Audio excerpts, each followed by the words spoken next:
You're about to write an offer on a house and do not know what number to put down. I'm going to answer that specifically for you here today, and more specifically to what you need to know if you are buying in Ottawa in today's market. Not COVID market, but today's market. Before we get into that, please hit like and subscribe. It's free, it only takes 2 seconds, and it helps other people just like you find this channel. Hi, my name is Jimmy Cox. I am a real estate agent here in Ottawa, and there is a link in the description to book a call with me, whether you're a buyer, a seller, or you just want to chat about the market. Click that link and you can get right into my calendar. All right, so let's get into today's topic, which is how much do I actually offer on a home? And I get this question a lot from my clients. And honestly, there isn't really a straightforward answer. It depends on the situation. But I'm not going to just leave it there. I want to walk you through exactly what it depends on, because the way you approach an offer in today's market nowadays, especially in Ottawa, it's different than what it was in 2023, and it's different than what it was, especially different what it was from the COVID years, let's say in 2020, 2021, and 2022. So the three things we're going to be covering are how to read the market before you write a number, how to figure out the actual number, and what makes an offer strong beyond just the price. And stick around for point 3, because there's a common piece of advice that you'll hear about offers that flat out do not work in Ontario. And I want to make sure you're not walking into that situation. Sometimes they do work and they are offered as a solution, but they're maybe not exactly explained fully and gone over completely. I want you to know what you're getting into. So before any number goes on paper, you need to understand the environment that you're buying in. And in Ottawa right now, the picture is more nuanced than what most people think. So let's start with what the data is actually telling us here, because I think a lot of buyers have the wrong read on exactly where the Ottawa market is. There's a lot of information in the news. It doesn't always correlate to what's happening here in Ottawa. So we are not in a full buyer's market. And I want to be clear about that, because some areas in Ottawa, your months of inventory is still in the low numbers, which would mean a seller's market. So it could be 1 or 2 months. That's still a seller's market. We're seeing that in core neighborhoods. Some neighborhoods are still seeing 30% of homes that are selling in multiple offers. So there are situations where you're still going to have to compete, even though the market technically has slowed down. So that hasn't gone away completely just yet compared to what we saw in COVID. Now, that said, the overall picture for Ottawa, it has softened compared to where we were. Inventory is up compared to prior years, and the sale to list price ratio across Ottawa, it sits right around 98.5%. So what that means is on average, homes are selling around 1.5 below the asking price. But here's where it gets a little bit more useful. Homes that have been sitting, let's say 30 days or more, are landing closer to 97.5% or 98% of list price. On those properties, you need to be starting your offer around 5% below the asking to build enough room for both sides to negotiate and still get the deal you're hoping for. If you don't build that gap, that positioning, well then the spread might be too wide and the deal might fall apart. Because the market is good, but pricing matters a lot right now, especially in certain neighborhoods. Sellers who are priced correctly are still selling quickly and selling close to asking, but sellers who are overpriced and are sitting, well, that's where a lot of buyers have a lot of negotiating power and room to deal with. So know which situation you're walking into before you write anything down. The approach is going to be very different depending on the neighborhood and the type of house you're looking at. Once you understand the general market, you need to narrow it down specifically to what kind of property that is, and that starts with the comparisons, or as real estate agents call them, it starts with the comps. Comparable sales are what similar houses have actually sold for. They're not listed for, but sold for. So your agent pulls that information and it becomes the foundation of your offer. The list price is the seller's opening position. The comps tell you what the actual buyers have been willing to pay for something in a similar condition in a similar neighborhood. And these need to be local. You're not looking at sales all over the city and across Canada. You're looking at the same neighborhood, ideally the same property type and a similar size, recent sales, recent renovations. Sometimes you have to stretch a bit and you try to find where a similar buyer would have been looking with a similar type of house, how far they've been willing to go in terms of how far geographically they've been expending. But that context helps you understand the realistic range. But the tighter you can keep your comps geographically, typically the more accurate read is going to be on what's going on in the market in that specific neighborhood that you are interested in. So the comparables, they're your evidence of what happened. They're what separates a justified offer from just honestly a guess. So the comparables tell you what's going on in the market. The days on market and the seller motivation, well, they tell you about what's happening for that specific seller. And that is a different conversation entirely. So let's say if the home has been sitting for 30 days or more in the current Ottawa market, that changes how you can approach these negotiations. So it does give you a bit of leverage that you can lean in on. But it also means that the seller has that time to potentially dig into that pricing. And sometimes the ones who've been sitting the longest end up being potentially the most stubborn on their price. So it cuts both ways in terms of trying to maximize that leverage. So if you do feel like you have a little bit of leverage as a buyer, you might also be dealing with someone who's dug their heels in because they haven't sold over X number of days. And this is why your agent needs to be calling the listing agent, not just texting them or sending them an email, but actually calling them. Have a real conversation and find out why the home has been sitting for as long as it has been. Maybe it is a pricing issue. Did something come up early in showings? Is there something that's flexible, or the sellers are waiting for a specific price that they're hoping to get? That conversation that your agent will have will tell you more about how to structure your offer than any spreadsheet or text message can actually relay information. It's important to actually make the call. So let's say that house that's been on the market for 30 days, well, that is your leverage and you want to use it, but you got to go in with realistic expectations about what you're dealing with. So now you've done the homework, you know the market, you have the comps, you understand the seller's situation. Now you have to put a number on paper. And here's how I want you to think about this. So the goal of your opening offer, it's not to get the house at that number. That doesn't happen. We have to negotiate. It's just to start a negotiation that both sides can actually get to the finish line on. If the data tells us that sellers in today's market are landing around, let's say 98.5% of list price, then starting around 5% below that builds in the right amount of room for you to be able to move up and for the seller to be able to come down. So it goes like the seller counters you, you come up, they come down, and then you land somewhere in the range where both sides feel like they got to a fair place, that both sides moved up a little and they came down a bit. So it's a bit of a back and forth, but that has to happen in negotiations. It's just the way sales work. And a deal that feels like a win-win for everyone is more likely to stick and hold than compared to a deal where one person felt like they either got taken advantage of or they got steamrolled into accepting an offer. Now, as I did say earlier, not every home is in the same situation. So if you're going into, let's say, a multiple offer situation, well, that's still happening in Ottawa with well-priced homes and in good neighborhoods. I mean, the math is going to be different. You don't use this same ideology. You're not starting, let's say, 5% under the list price in a multiple offer. You need to read with the situation and decide what to do before you offer on that house if there's going to be at minimum 2, if not 11 offers like the one that I saw recently in the Glebe.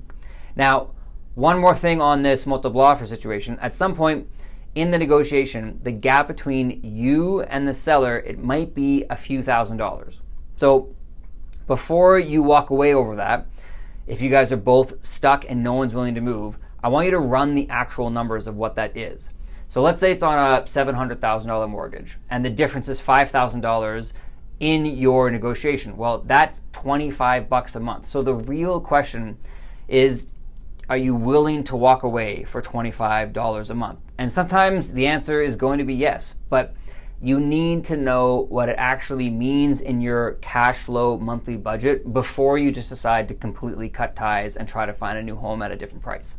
So build this gap, know which market you're in, and then do the math on those small cost differences to figure out what it actually costs you on a monthly basis before you walk away.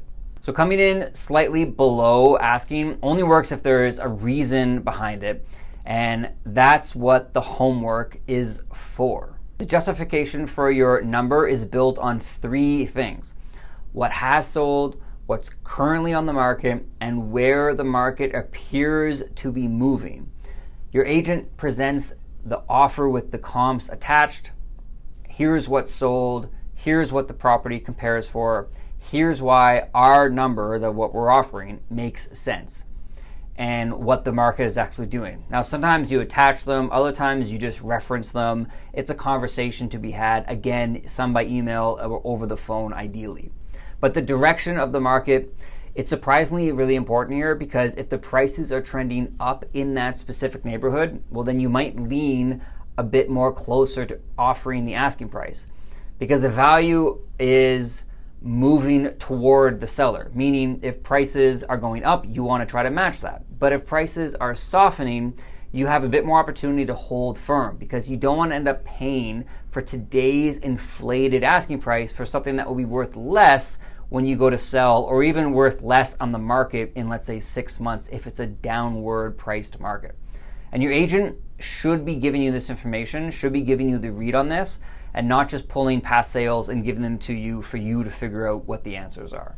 So the other point is know your walkaway number before you start. And this one, it does sound pretty simple, but it's surprisingly not, and it usually catches people off guard.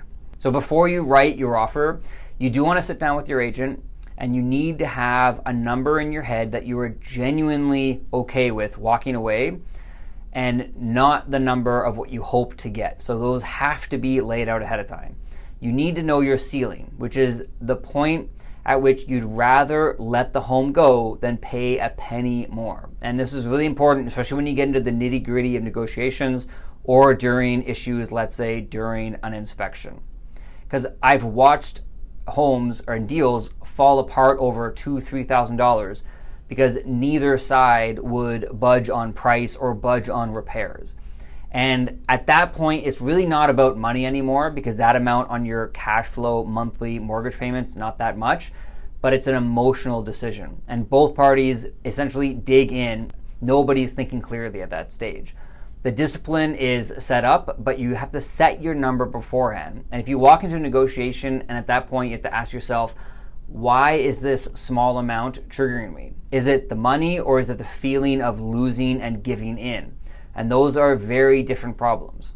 This also connects to your preparation of before you even start looking. You should know your budget and what your comfort zone is, and what the difference of $10,000 to $20,000 actually means on your mortgage payment. That context makes the walkaway number feel real instead of arbitrary or made up on the spot at the last minute, which honestly is like the worst thing and the worst position to be in.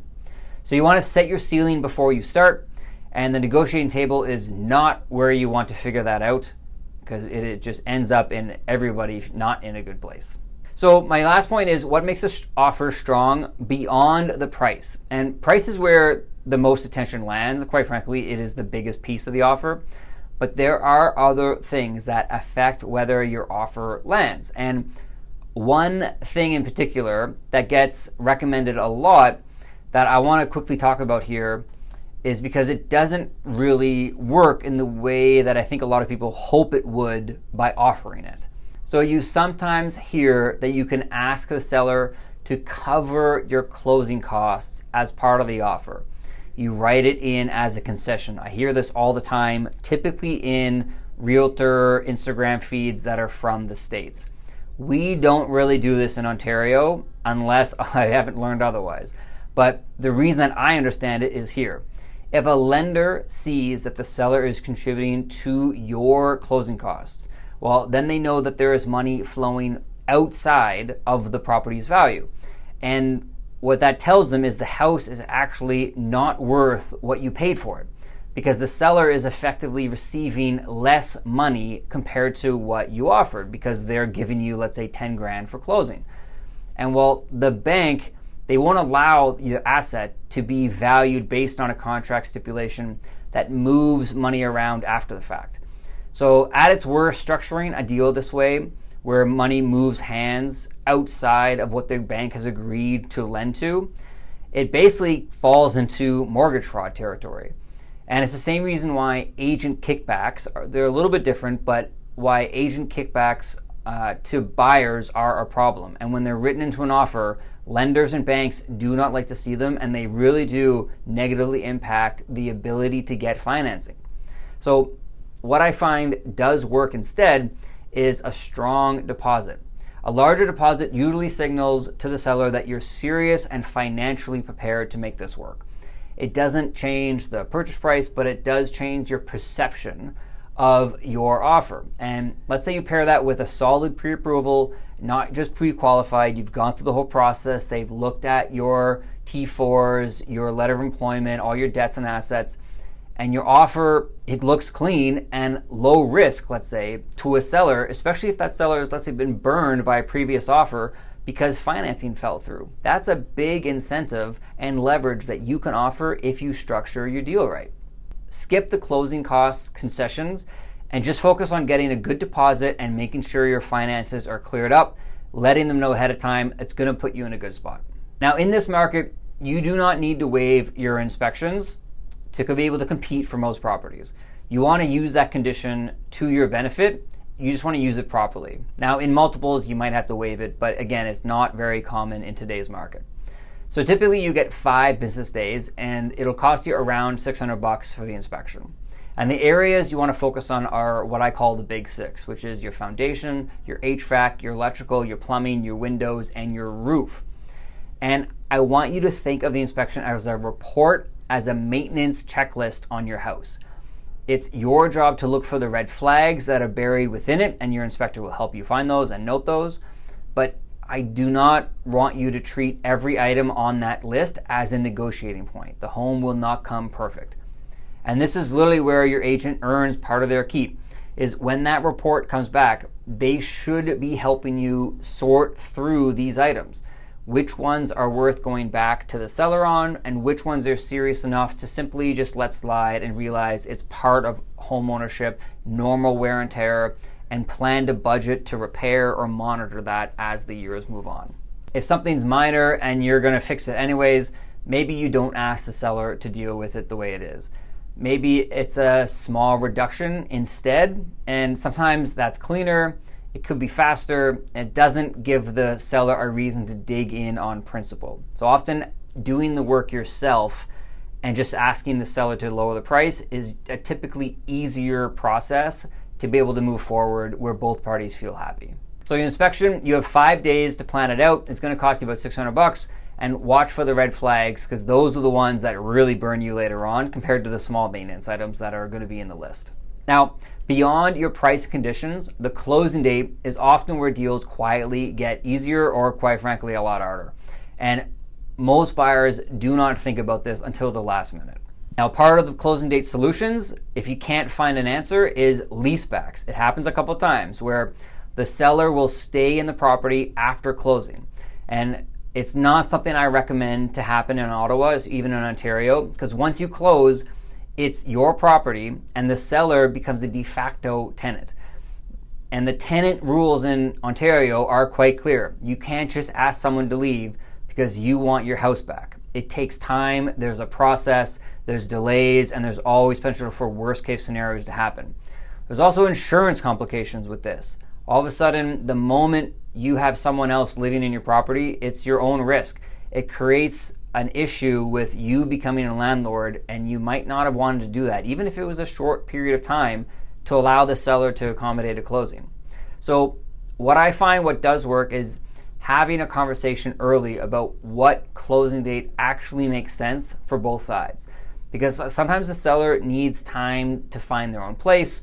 They might need to move twice, which it's not really your problem to solve. That's their problem based on the closing date they need.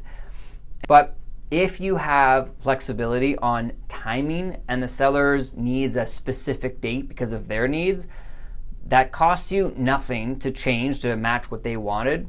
And it can be one of the easier things for then a seller to be able to say yes to your offer if you could make it work for them.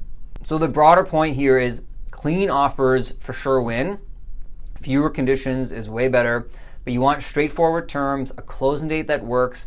You want financing that's buttoned up tight, and a clean offer at, let's say, $770,000. It can actually be more attractive than a complicated one at, let's say, $780,000. Sellers who've been on the market for a few weeks, they're looking for certainty as much as the price. So if you can offer that even at a lower number, the chances of someone taking it are in your favor. So make your offer easy to say yes to.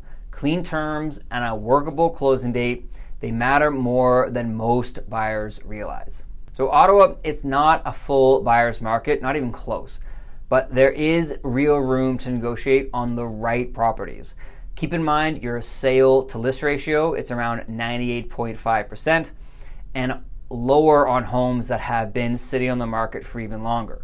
So you have more room than you think to negotiate, and it has to be on the right house though, with the right amount of preparation.